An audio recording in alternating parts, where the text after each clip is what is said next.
views expressed on this program are those of the hosts, guests, and callers, and are not necessarily those of this station, its management, or other advertisers. You're listening to Transformation Talk Radio.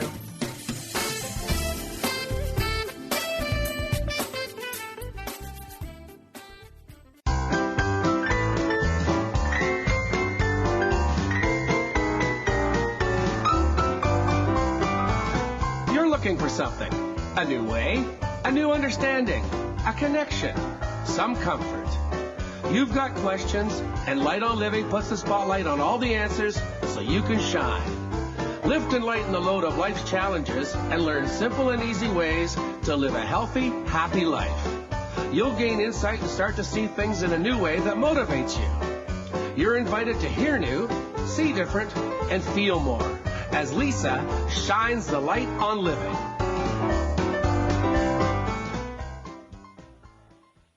Hello, everyone. Welcome to Light on Living. I'm Light Coach Lisa, holistic nutritionist and life coach, helping to lighten the load of life's challenges.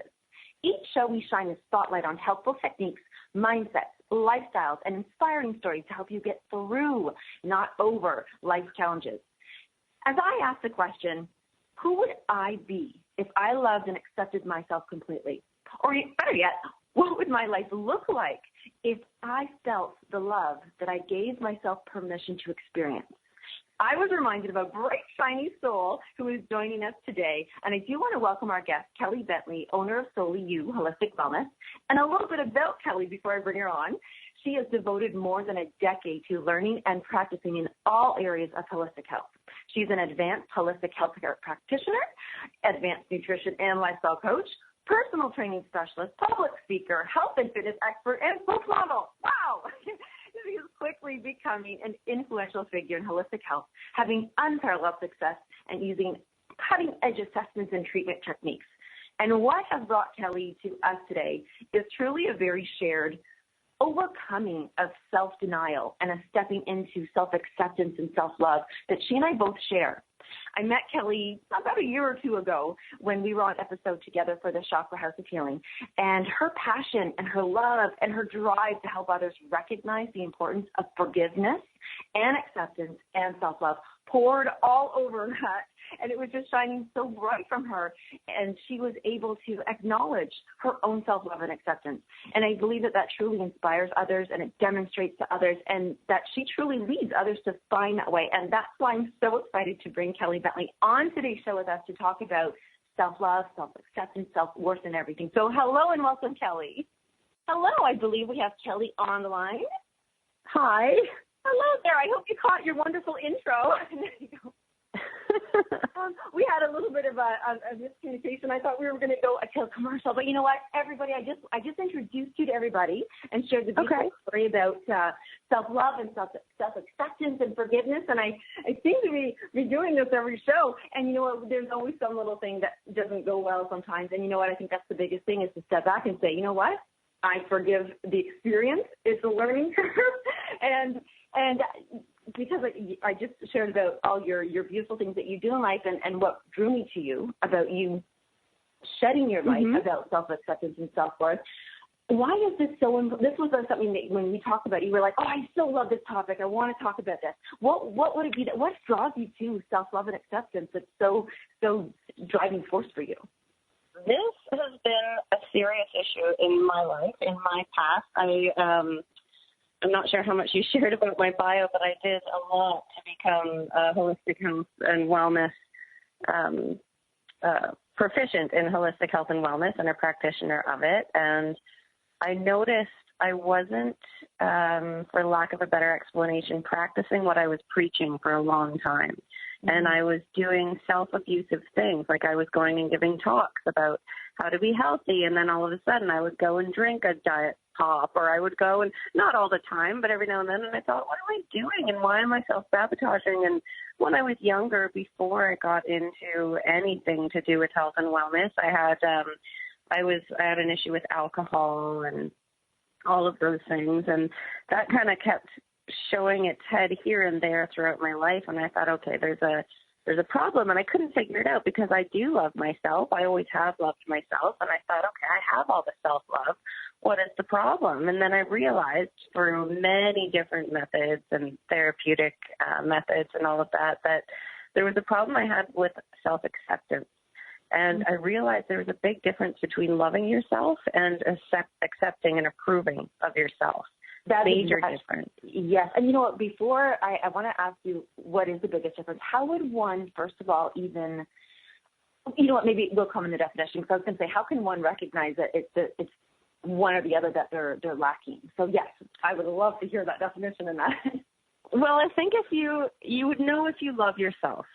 You would know, like the way I looked at it in my own mind was, I pictured it as this, what if I wasn't me and I was a friend of myself? Like if you just kind of mentally remove yourself from the situation, and what if you were your own friend? What kind of view would you have of that person? Would you want to be friends with that person, and why? And I always just had extreme love for myself. And you just think about yourself, and does it make you feel good or does it make you feel bad? And it was a lot for me. It was a lot of meditation, a lot of journaling. Journaling, that's very interesting. So when you started journaling to find your way there back to yourself, did you pose a question and then kind of write it out, or were you just writing out your feelings? Like, did you have a topic that helped you to what to write? So what I thought was the damaging things I was doing. Anytime I did something that was self-harming, like back in the day, if I smoked a cigarette, it was like, oh my gosh, what am I doing? So I'd write what I did. I smoked a cigarette. Why did I do that? What kind of feeling was I trying to gain from that? Why did it make me feel better? Yes. But how and why did it make me feel better? And then you go through it. And throughout my schooling, I learned a lot about addiction, and every addiction is an unmet need. So it was like, okay, what am I needing that I'm not getting, or what did I need in my past? Let's highlight that. I love that. Every addiction is an unmet need. Yeah. That really, I can feel like that's swirling around right now. And so when somebody asks that question, answers come up. And so if we can listen to them, and you chose to journal them, and then explore it without judgment. Right. Self-judgment is huge. You can love yourself, but if and it's funny, you might not even notice until you start to, what I did was I started to really listen to my self-talk. What was I saying to myself in my head through day-to-day life, and was I judging myself? And you realize how self-judging you can actually be without even knowing. It can become a habit as well, because it's a mantra that we're saying. The judgment actually becomes a mantra because once we say it a few times, you're creating that pathway in your brain, like, this is my truth. Right, and you don't even notice it oftentimes. It's just happening in your mind. So it's good to really focus on how you speak to yourself and what you're saying to yourself. When you are journaling, that's in a form, it's not really a form of meditation, sorry at all, but would you meditate first so that you would know how to ask those questions and go into, or would you just kind of just grab a book and sit down and write it out? I was just a freehand writer. I just sit there and just start writing about anything. And a lot of times the unmet needs we're talking about are actually things from childhood we might not even remember, like a parent leaving and, my own personal, I was sort of self-victimizing growing up, and my dad had left my family when I was young, and I had been, cheated on by my partners throughout life. And I thought my whole issue, what I came to realize, is I never thought that I was enough. And so, it became, okay, I love myself, but I don't accept of myself. I don't approve of myself. And I kept asking why. And then through years of self-discovery, it was like, okay, I never thought I was enough. And then why? And then, oh my gosh, I am enough. And all of a sudden it's like your organs just kind of, metaphorically, your organs just rearrange, and your energy rearranges, and everything just feels amazing. I love the rearranging thing, because what I'm hearing right now is we just talked, and we'll go deeper into each one. We talked about, I'm not enough, that's my self-worth. I'm judging myself, I'm not accepting myself. But you always had the love, and I just want everybody to hear that's home for us.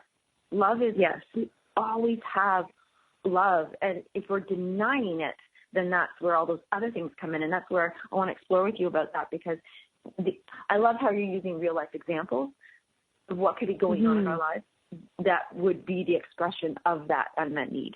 And so where would we want to even start? Let's say, because okay, say they've got the love and I think I might love myself, but, oh, yeah, you're right, I don't accept myself, or I'm judging or doing this. Is there a step, like an order that kind of goes, or are they just all over the place? Sometimes they can be all over the place. For me, it was a really clear order. For me, I just kept thinking, why am I doing self-sabotaging habits and why am actions? And I couldn't figure it out because I loved myself a lot. And so I thought, okay, what else is there? Well, I don't approve of what I'm doing. So does that mean I don't approve of myself in a way? And I'm judging myself for what I'm doing. So there's self-judgment. And I just kept exploring each and everything. And it seemed like it was all in a row for me. But I think for a lot of people, it can maybe be the opposite. Maybe they approve of themselves, but they don't love themselves. And I don't think that might be, I don't know. I think you'd have to have a level of self-love to approve of yourself. If you're saying, it's kind of more of a validation. You're saying, you know what, every day you wake up and you are approving of your acts. Okay, you know what, I get up, I feed the cats, I go to work, I'm a good person, I pay my taxes, I do whatever. But at the end of the day, if you don't have that love for yourself, maybe it's just more of a false validation. Right. And I noticed I was in a marriage, and it was a wonderful marriage. There was nothing. It was a very amicable separation. We did get divorced, but in my marriage, I did not do anything self-sabotaging. I was wonderfully healthy, wonderfully happy. We got divorced. Even that was great. There was no big issue why we got divorced. It was just, okay, we're going on different paths. And then I started doing more self-sabotaging things, and I thought, uh-oh, what's happening? Why? And then I realized because I was getting my approval and I was getting my acceptance from my ex-husband. Oh, my rather goodness. than from myself. And I thought, okay, so I'm doing all these self-sabotaging habits now because all of a sudden he's gone now and I'm not getting that from within. So that was a huge red flag for me. Okay, we are going to go to commercials. There is something so huge in that we are returning to in just a few moments. Yeah.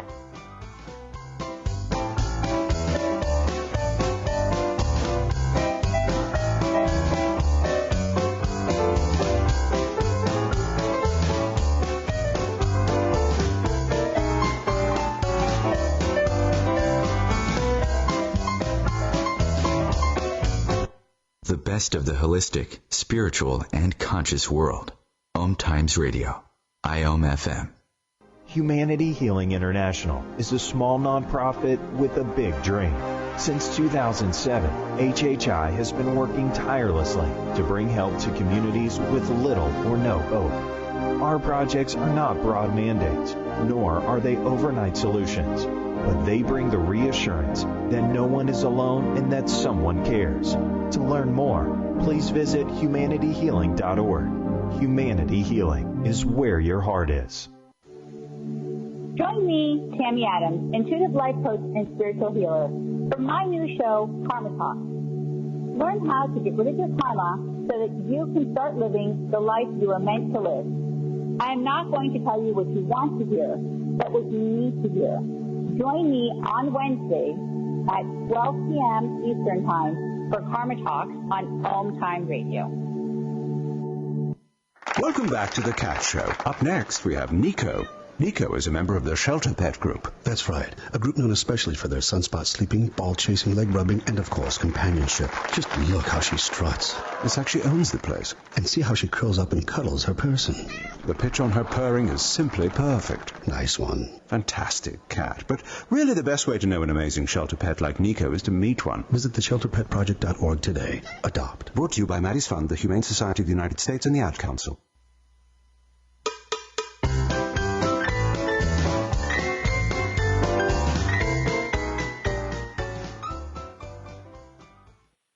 We're talking about self-love and self-acceptance. And just before the break, Kelly, you really, I'm so happy that came out with that story. And you just reminded me of something that maybe other people can relate to. I was in a long-term relationship, and in that relationship, I was a certain way. And when I broke up and I left, I started doing very different things. And I was really judgmental of myself, because what it was, when I was in the relationship, I was a clean freak. Like, as soon as the food, you're finished eating your dinner and the plates touch the table, I swooped them up and it was all clean and tidy and perfect, and bedtime was at this time and everything was so. And then when I left, I was like, that's this is okay there till bedtime, or, or what is bedtime anymore? And I started judging myself, thinking, oh my goodness, like, who am I even? Why am I not doing what I had always done before? And you just helped me realize that I believe that I wanted the oh, look at you, you're so good, you're so perfect, you did the dishes, you're such a great house, Right. And then when I didn't have to, I was like, oh my goodness, does this mean I'm a dirty pig? I was like, what's going on? And then I was like, but I do love myself too, and why am I? And then I was like, who am I? Who am I? And I love that you brought that up, because when we have big changes, whether it's a job change, a job loss, project path, a relationship status, we do get to be somebody a little different. And how do we find that self-love and acceptance through those? Yeah, that's a huge thing, because oftentimes, and I think it's a little bit of how we are human nature-wise, we're always seeking approval from others and validation from others, and we need to sort of concentrate on seeking that from within ourselves first. And then that way we can accept it from others as an addition rather than the foundation, which I think is nice. Do you think that the ever-long quest for other people's approval and acceptance comes from a fear that, like, try to imagine where that would come from, like a fear that we wouldn't be, but if we have it, does it melt away and we no longer have that? What's your take on that? I think it's always fear-based. I think either it's fear of not being approved. We're always wanting other people to think positively of us and not negatively of us. And I think a lot of people, I can't say everybody, but I think a lot of people have a fear of not being accepted and not being approved by others. And, when you're in a relationship, you love the monogamy and you want the person to think you're the best, and, and you try so hard and strive for that. And I think once you do, well, I know personally, once I did come to realize that I actually was enough and I did love myself, and I journaled a lot about my positive aspects, and that fear did really melt away a lot. I wouldn't say it's 100% gone, because it is a learned pattern over life, but the fear does melt away over time. I love that, because I just recently come to the feeling, not just the thought, but the feeling of, one of the biggest fears is really that we are separate, because we are one, and we always have that connection. But when we fear that, oh my goodness, I remember being a small child and fearing that when I went to heaven, that, Mom always said, but we love everybody the same. And I was like, oh my gosh, when I get to heaven, what if you don't love me the most like your daughter, and I'm all alone? Oh yeah. I was like, wait, you're going to love the neighbor as much as me? How dare you? I know. Yeah, that makes sense. And it was a fear as a young child of, but I don't want to be separate. I want to be one, and I'm taught that we are one, that we are all a part of this, but I kind of want to be unique. I kind of want to be different. I want to stand away. So there's such a dichotomy when you think about, but wait, am I looking for external acceptance, or wait a second, am I not? And I think that can make people like sick, like literally their cells, as you said, they rearrange. And I think that when you have this such fear-based thing, like your cells just get all bouncy and do so. What are some things that you've experienced from your clients and the people that you've worked with who are lacking self-approval and self-worth and self-love? What has happened to some of those people? What does that look like in someone's life? So in someone's body, there are the energy centers, otherwise known as the chakras, and they all coincide with the endocrine system, which is all the different glands, the major glands in the body. And I've noticed with a lot of self-love issues, there's a lot of issues around the heart, based on the energy around the heart. And a lot of even mothers, I've experienced a lot of mothers who are very selfless, and they're just expressing their love so much for their children and for other people that they somehow develop things like breast cancer or physical issues, because physical issues actually always show up in the energetic body before they do as a physical. That is something. And by the way, just really quickly, when you said about, you talking about a mother, and then you said expressing her love, isn't that funny that when women breastfeed, we call it expressing the milk? Sorry, that was and that's like love. That's the first form of love. Right. I was so neat when you said that. But can we explore that, what you just mentioned about explain what the energetic body is? I mean, our listeners definitely have that, that conscious thought, but explain what that is in this term and concept and how that would relate with self-love. So the energetic bodies, there are energy, there's a lot of energy that comes in and out of our bodies because everything is energy when you break it down in physics. And each section of the body, so the reproductive glands, and then you've got the glands in the head and the glands around the heart and things like that. Huge areas in the body have been scientifically measured to have a lot of energy that comes in and out of those areas. Mm-hmm. And so you can tell, even science has proven that issues can be seen based on energy fluctuations in those areas, and then eventually they do show up as physical ailments. And there's been a lot of studies done where someone has gone through the healing and the physical issue seems to just dissipate on its own.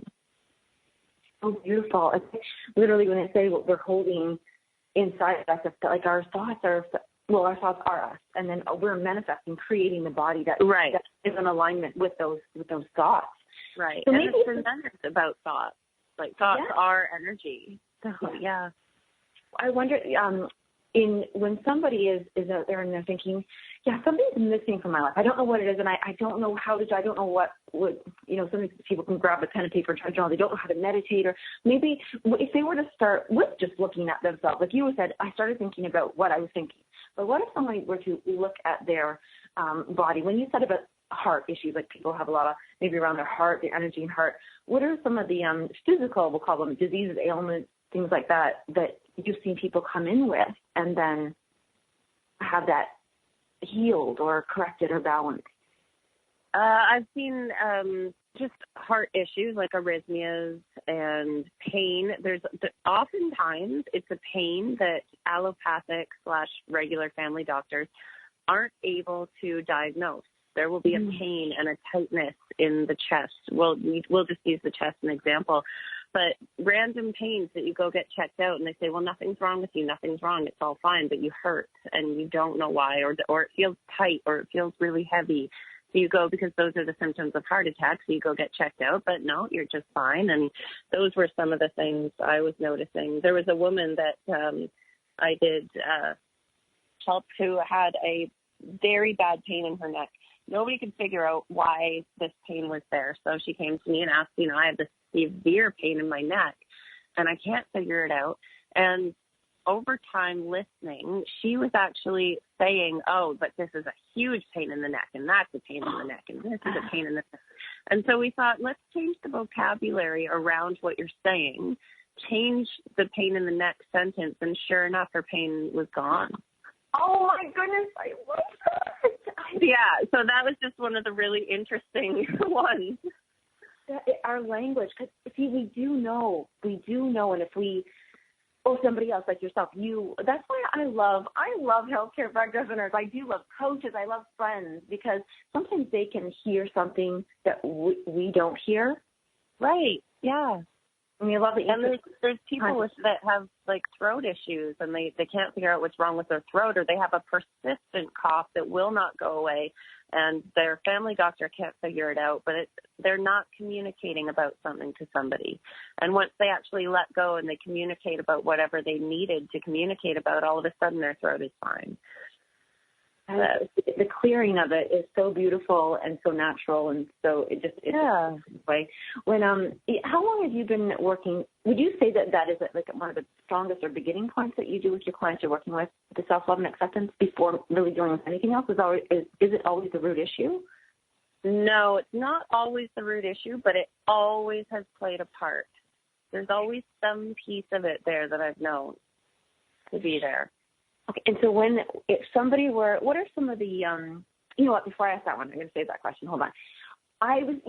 So one of the biggest questions that I hear all the time from my clients are, I don't know my purpose. What is my purpose? And I need to know my purpose, and it's all about this purpose. And I wondered, I want to ask your opinion, can someone even begin to ask that question, what is my purpose, if they don't feel and experience self-love and acceptance? Do you think they tie together? I think they're tied together. I think you can realize what your purpose is, but if you don't have a lot of self-love and you don't accept yourself, that's going to be very clouded. like with my business, when I got divorced, I had a thriving health and wellness business, lots of clients. It was great.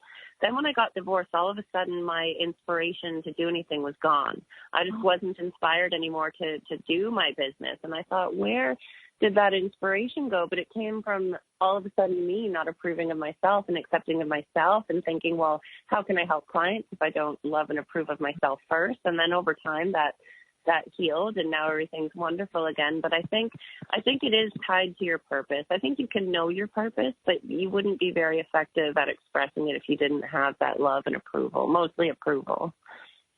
The approval. So what would, if we, I love affirmations. You can go into them in a bit. But when you say about the word just before the commercial in 1 minute, talk about approval. Is this, so we say we don't want to judge ourselves. We don't want to judge good or bad, right or wrong.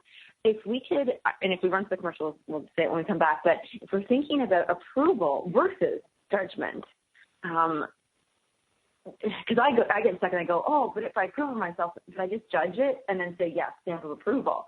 So I wondered if we could tie in what the matters of approval, how would we get to approval if we're not going to judge?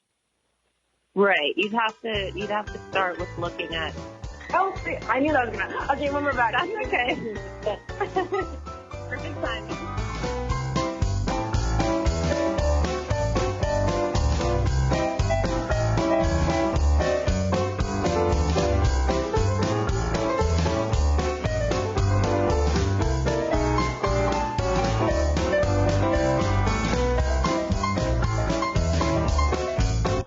The best of holistic, spiritual, and conscious world. Om Times Radio. IOM FM. Ascending Hearts is no ordinary dating site, but a spiritual dating site with a purpose, to link you with your soulmate. We engineer the serendipity so you can trust that you will attune with someone that has the same matching vibration as you. Ascending Hearts, the conscious dating site for the spiritually aware. Try Ascending Hearts for free. AscendingHearts.com. So I'm a cat, and I just moved in with this new human, and she's got this little toy she's always playing with, all day long. Tap, tap, tap, tap, bloop, bloop. She can't put it down. There it is. Oh, and get this. She even talks to it. Last week she asked it for Chinese, and guess what? Egg rolls showed up. Like magic. Humans have cool toys. A person is the best thing to happen to a shelter pet. Be that person. Adopt. Brought to you by the Ad Council and the ShelterPetProject.org.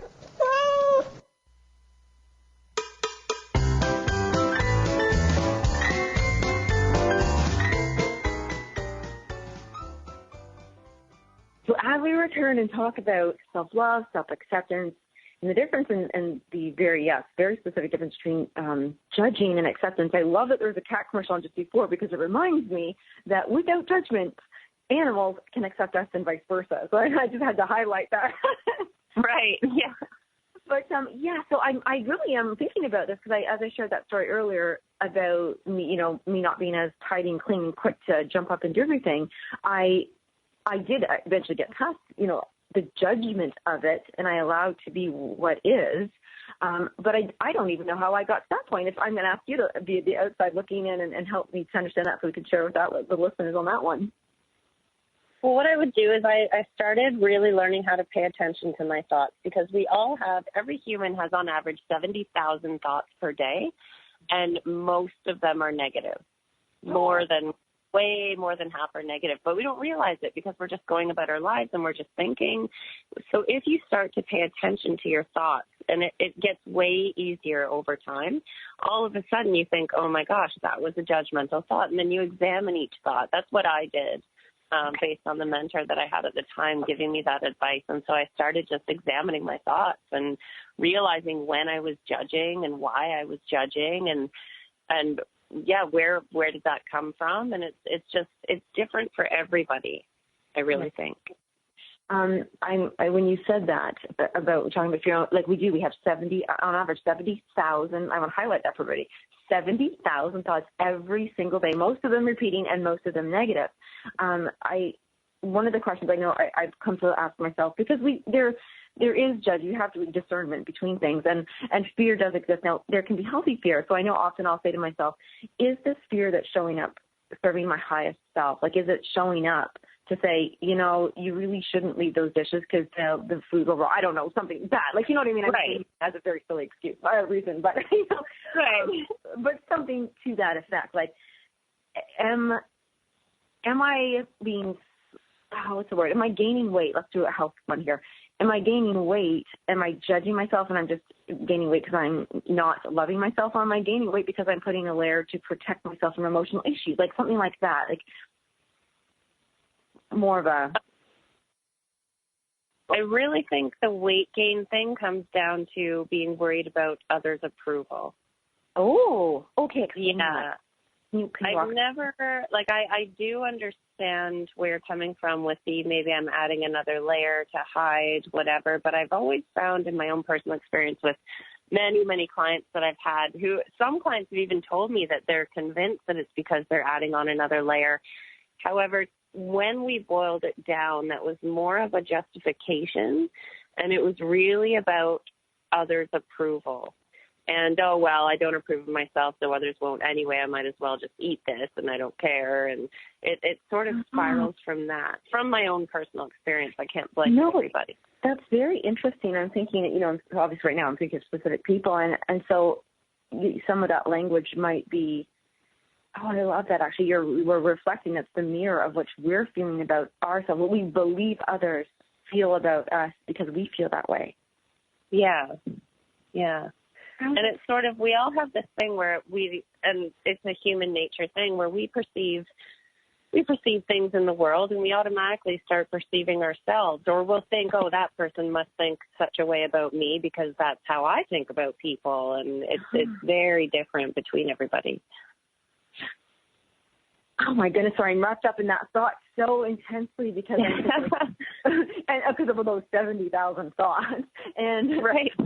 But yes, and I think that the big things, because we have such big stages in our life, you know, as we're growing up, we're trying to gain our independence while understanding that we still have teachers like our parents in our lives, and then the next step of a career building, and then marriage, children, and then it goes on, and it's always about what is the best for me and how to listen to that. And so, I was trying to think, how do we witness our own acceptance? How, once we feel good about ourselves, we accept ourselves, how would we continually be sure that we can, because we want to have those repeating thoughts be positive or loving, what are things that we can do to witness that continuously and repetitively so it feels good all the time? I would just say really still being conscious of the thoughts, and not in a way to fix anything. Like, a lot of people get confused and start looking for the negative thoughts they're having. However, sometimes if you notice a positive thought, celebrate it. Just in your mind, think that was positive, that was awesome. And gratitude journals are great. And again, my favorite technique is removing yourself mentally and looking at yourself as if you were your own friend, and thinking, how would you celebrate your friend if you were your friend?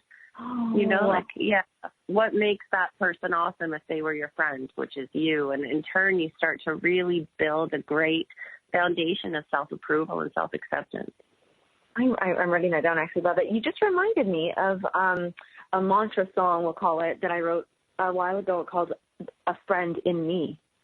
And I love that you said that, because building that relationship and highlighting the qualities, like those are qualities, like external and internal, but the qualities that you would look for in another person. And what happens if we said, sorry, I'm making up a scenario here. Say I said, I really enjoy you, so you're my friend. I would say, I really enjoy her authenticity and the ability to express it.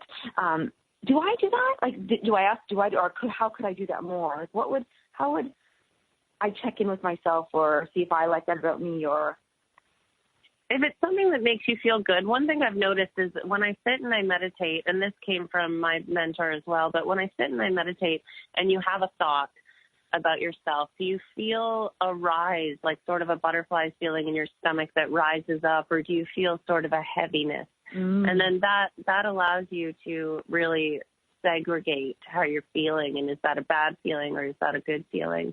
And then a good point that I just want to touch on is if someone else does something that seems disapproving of you, and they react badly to anything and you had no idea and it catches you off guard and you think, oh my goodness, maybe I wasn't enough. Really look at them as unattached from you. What are they going through? Because everybody is a mirror. Yeah. And if they could be going through something and it has nothing to do with you.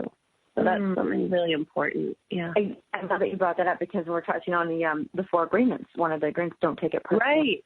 Love that you said that. And just as we just even said, we, with the weight, we are reflecting about how we feel about us, and that's how we're behaving. It's exactly what others then are doing. So, that's so, that one is actually something I would say in the past, I've been working out on this one too. Relationships are doozies because when you step out of them, you're like, who am I?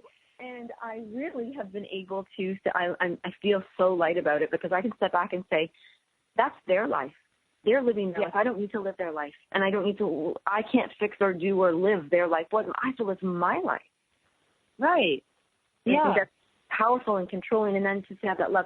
If somebody was about to cross that bridge, they're just about to say, you know what, I want to give myself permission to do this. I want to do this, but they're scared. They don't know how. What is a way that one can give themselves permission to accept that love or go there? Well, what I do is I teach my clients what's called a coin trick. And so it's a special coin you find, and you could use a regular quarter, but I like to find some kind of coin that's a little bit different. And you carry it on you. And when you have a thought, neurologically, when you feel the coin physically, your brain turns on more towards what you're trying to do with it. So on one side, say heads, is the negative thought you might be feeling about yourself. Tails is the positive thought. So I'm just going to use a random example on myself. I used to say, well, I'm not a good health practitioner because, I don't feel good inside. The other side of the coin is I am an amazing health practitioner. Mm-hmm. If you can't legitimately believe the positive side, think about the rim around the coin as a third edge being the potential to get there. So there is the potential. And then you think about little steps, even different thoughts you can have, little things you can do, a gratitude journal or stepping on the grass and just stopping and thinking in your bare feet for a minute, little tiny things you can do to get yourself there. Because I think a lot of us try to be 10 steps ahead rather than realizing it's okay to be where we are. It's okay. So that's a little trick that I use with people. I love that there's even that amazing of an answer to that question. I was not expecting an awesome coin trick. I love that. And you're really, it's funny you said about the third edge, and the third edge can be the bridge. Do you feel that, I love that you brought up about stepping in the grass or something, just taking that moment to say, I am worthy of this moment to be present in myself and acknowledge whatever may be. And why do I need to be amazing right now? I am amazing in my own way right now, I love it. That's all. Yes. So we have also the people who we think love that, somebody else looking in might say, no, they have lots of self-love and self-approval because look at them. They're like Superwoman, Superman. They can do anything and everything. But really, sometimes those are people who have the least amount of, because it's so externally driven. Completely. Right. Yeah. So it shows up in so many ways. How do you feel about, because you live this way, this is your life as well, do you have, I can't think of the word right now, not a ritual, but every day, is this best that we do something very, like we put in our schedule, like we make an appointment with ourselves, if it's 2 minutes, 1 minute, an hour, but should we be committed on a daily basis or something just to? What I do is I love first thing in the morning, freehand writing. You just put the pen to the paper and you let out whatever comes out. And it doesn't matter. You don't have to try to make it positive. Just whatever comes out, let it get out. And there's, again, a neurological thing that happens when you write it by hand on a piece of paper. Mm-hmm. It sort of streamlines your thoughts, and then those are gone, and it leaves a lot more mental space for better things. And then at night, as I'm falling asleep, I'll lie in bed with everything off. My eyes are closed. My objective is to go to sleep. And I think, I am so grateful for this bed. This is so comfortable. I absolutely love my mother, or that meal I had today was delicious. I'm so excited for the feeling of the sun on my skin. Thank you, thank you, thank you. And I just thank the universe essentially for every little tiny thing I can think of. And again, I keep bringing up neurology is one of my favorite subjects. I love it. neurologically, when you wake up the next day, you're automatically on a positive track because your brain keeps it going.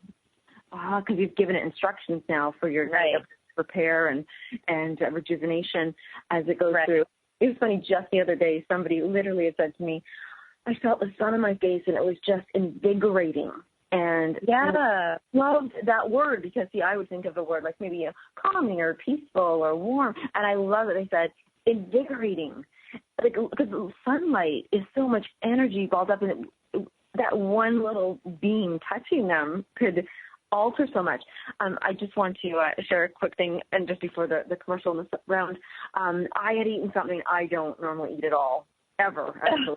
And I really wanted it because I was, it was actually just yesterday. It was out for Mother's Day. I was at my sister. She's a mom, and I'm a cat mom. So, but I went, and they had leftover like Chinese food.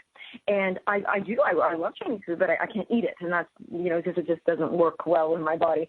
And I just had a little bite of like a little broccoli and a little this and a little that. And I knew not to eat a lot. And I remember my sister saying, that's all you're going to eat. And I said, no, yep. And I got home and it was started. I was like, I really don't feel well. And all I said was, I love you. I said it to myself. I love you. Oh, yeah. And I smiled. I actually smiled. I was like, that feels so good. And immediately, like my stomach kind of, I love that you said that in the beginning, it rearranged. I think it just rearranged and said, I'm here for you. I got your back. I got your stomach. Right. Yeah. As we go to commercial, let's come back and talk more love. Okay.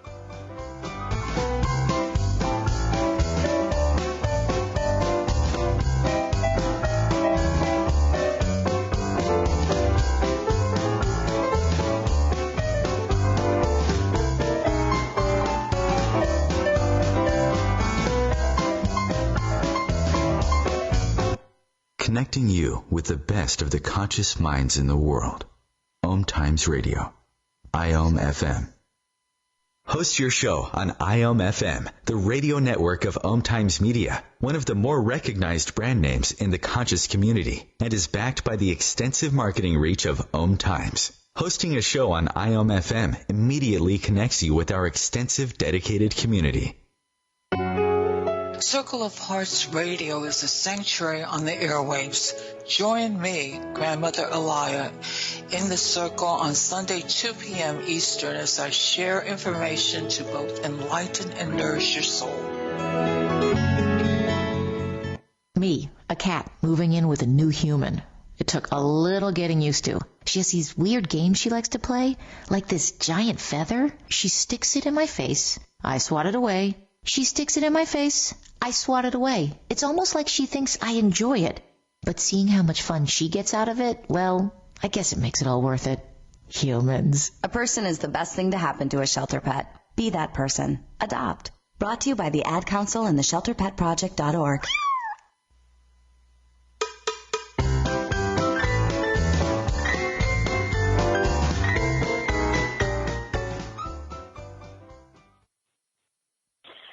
So our final segment, because we could talk about this honestly forever, because I think we all go through it, and it shows up in every part of our lives or not. Oh, yeah. I wanted to have your view on it, because you have all these clients with so many things, and when you're doing your treatments, somebody comes in and you kind of look at them, what are some of the treatments that you actually do work with, that you help people with and get through these energetic bodies and physical bodies?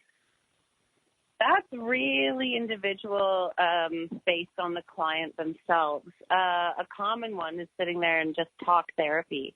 I find a lot of medical family doctors will talk about, how do you feel? Okay, well, here's a pill. And, I'm not blanking every doctor, but it's not about why. And I find a huge aspect that's missing is why.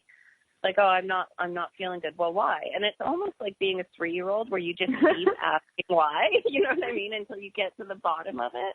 Yeah. Like, why, until finally you unearth things that, oh my goodness, the person thinks, oh my gosh, I never even realized that before. So that's probably my main thing, is I go into why everything, and then that tells me if it's physical, if it's mental, if it's caused by mental, what's happening and how is it affecting their lives. That's probably my most favorite thing that I do. I like you said that about how is it affecting your life. That is so big. I have a friend, and it has taken her life away. It hasn't taken over her life. She's like this lack of self-love and self-approval has literally taken her out of her own life, and she's no longer a participant. And I think at the beginning of the show, I think you missed that. The question was, what would our life look like if we gave ourselves permission to feel the love that we do have? Right. Mm-hmm. And I think that would look very different. What are some of the outcomes that people like the turnarounds, or what does a life look like, the before and after, from what you've seen with your clients? I know for a fact that people are less affected by little goings on in their lives. So things that happen don't affect them as much. It kind of rolls off their back more. Mm-hmm. And once you're really settled in yourself, it's almost like that saying, don't sweat the small stuff. Yes. It really is all small stuff. Once you feel that grounded and that in with yourself and into yourself, and you don't feel so lost anymore. So I've really noticed a lot of people just naturally gravitate towards being more healthy once they realize what's going on inside of themselves. They don't need to fill that hole that they're not sure where the hole is coming from, so they try to fill it with all kinds of maybe unhealthy habits or self-sabotaging beliefs even, and I find that people just are easier about everything generally. That is so true. I remember learning so long ago that I think my mom taught me this. She said when people micromanage or try to control the control freaks, and I use that word with respect, but that they're actually doing it out of fear. Yeah. Fear-based, like the control isn't because they think they're all that and that they can do it better. Well, they can think they can do it better because if they think that they can control it, they can control the outcome.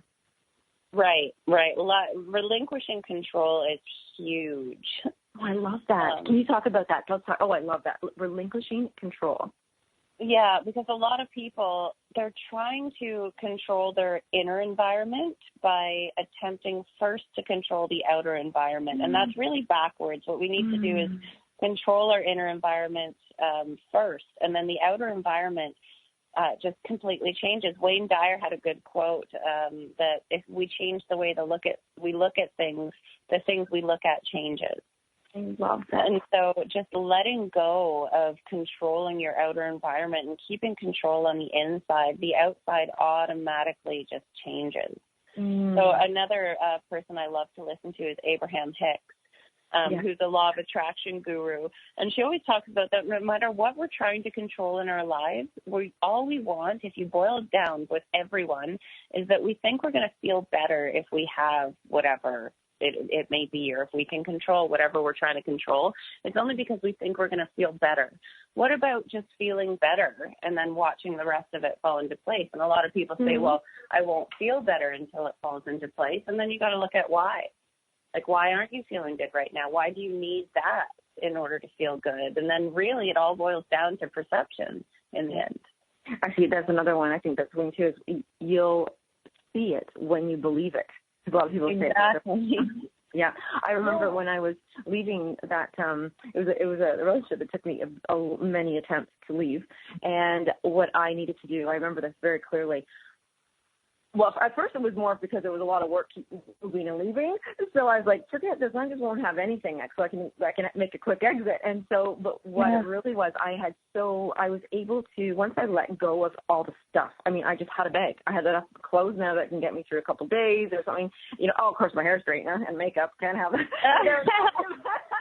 Essentials.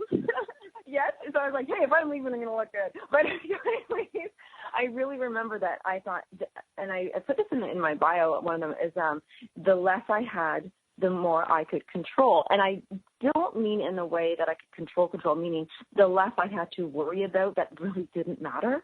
I could work on healing myself because everything inside of me was becoming so apparent and clear because all the external stuff was gone that was masking. Right, yeah. Yeah, and people have that with positions of like their titles of their position at work. There was one fellow I was working with, and he was so determined to give me a title. I was like, I don't need a title. don't want to be just, like, I get you have to have titles on that, but it was just so funny. It was like an immediate thing, like we were forcing it almost and pushing. I was like, let's let one develop.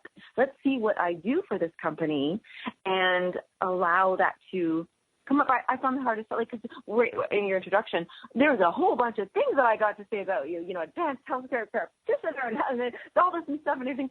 But who are you? Like, how do you love and respect yourself? Yeah.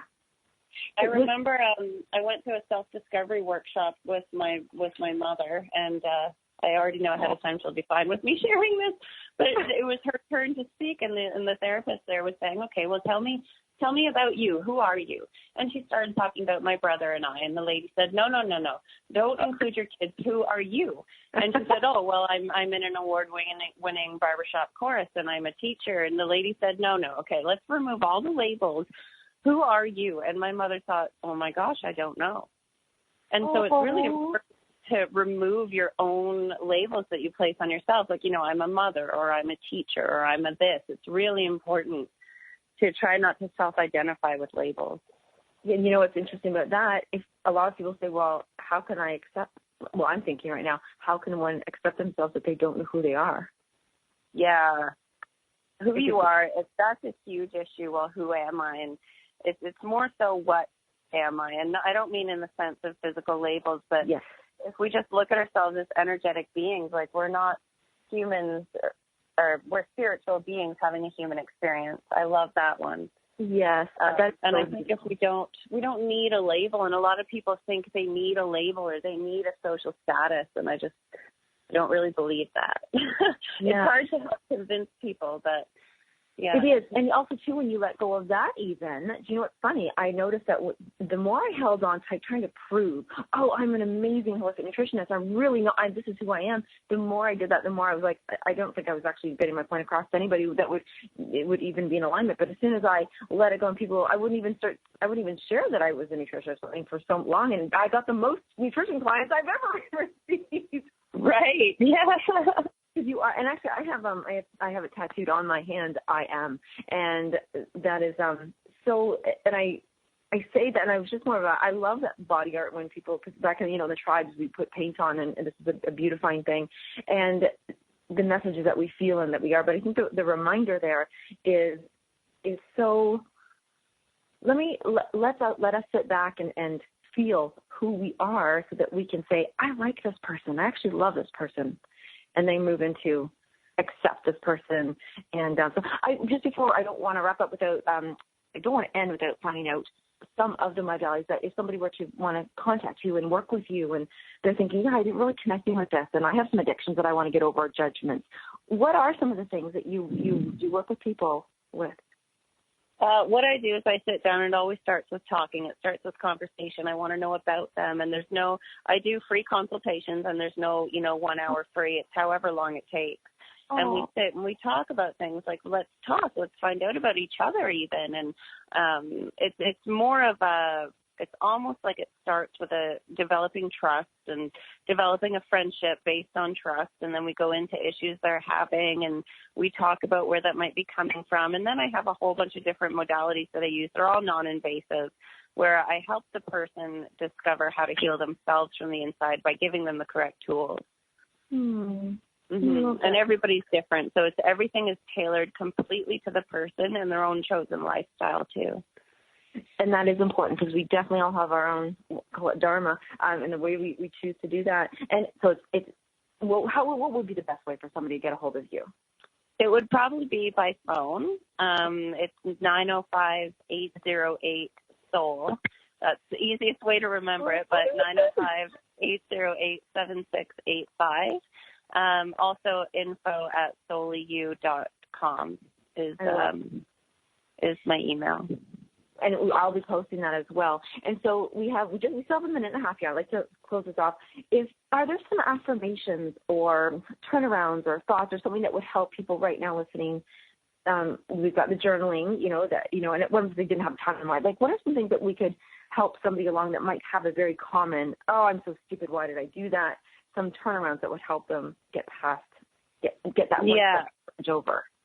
The best thing I can say about affirmations, anything positive is a good affirmation. So no matter what thought you have, think of the positive aspect of that thought, but more so, how would it feel if you were that way? Because people say affirmations all the time, but energetically, the universe is made of energy. We're made of energy. And so if you can attach the feeling energy to your affirmation, it would go so much farther.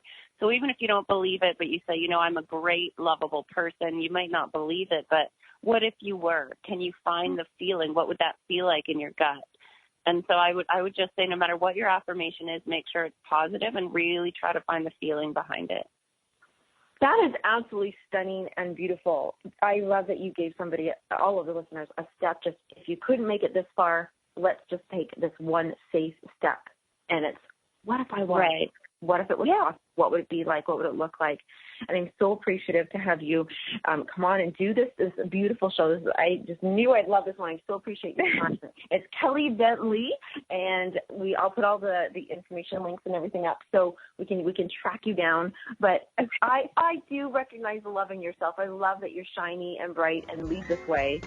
It helps everybody. Thank you so much. Thank you so much for having me. Thanks, Kelly. Bye-bye. Bye.